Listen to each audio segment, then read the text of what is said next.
Hello, I'm Lucas. This is Strike the Sun MD. Once again in my kitchen, hiding away from the coronavirus sweeping through China. And I'm going insane. I've been locked away in my apartment for a couple weeks now, and I will be for all of February. Anyway, I saw the channel Bookish make a video as part of his 2020 reading challenge to read a short story and talk about it. And the short story that he read for the month of January is Death in the Woods by Sherwood Anderson, which was published in 1933.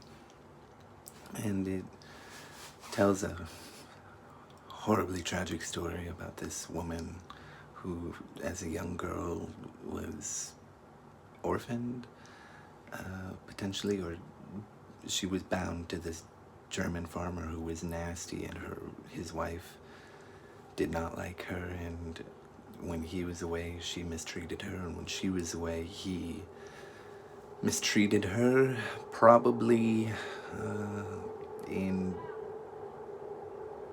more than one way. Not just physically or emotionally, but, well, you can imagine. And then along comes, I have some notes here in case you're wondering what I'm looking at. Along comes Jake Grimes, who came from money, but Jake Grimes' father got into drink and gambling and women and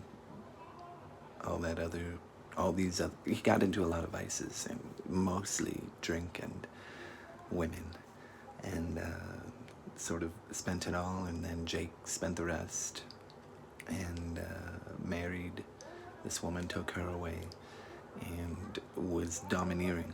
And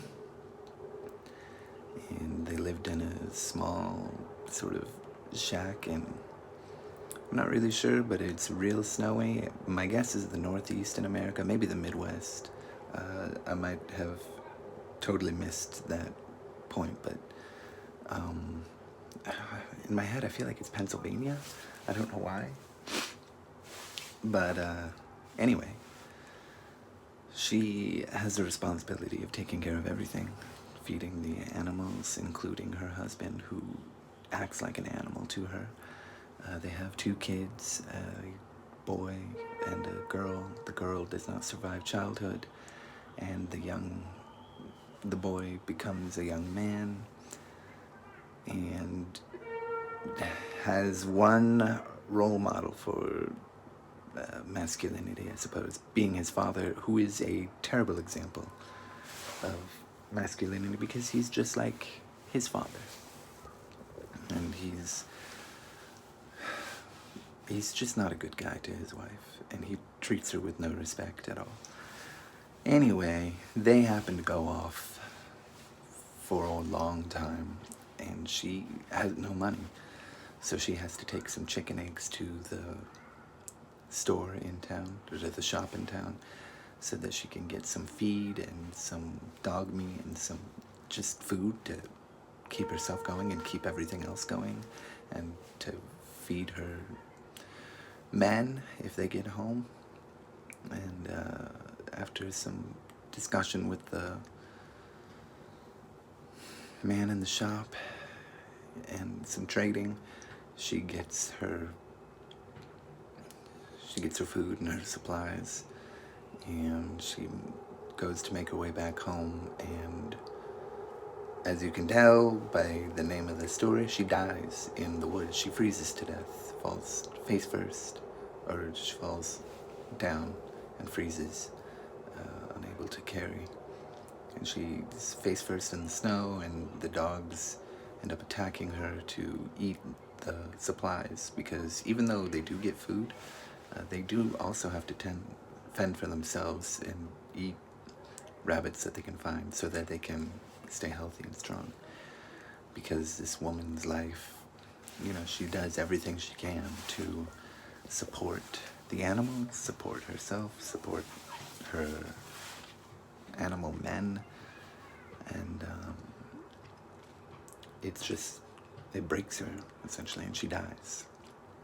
And it's told from the perspective of a young, I don't know if he's young, but of a man who is remembering the story from his childhood, and he's had to put the pieces back together so that he can tell the story, because he feels compelled to explain it, because it just suddenly appeared into his memory.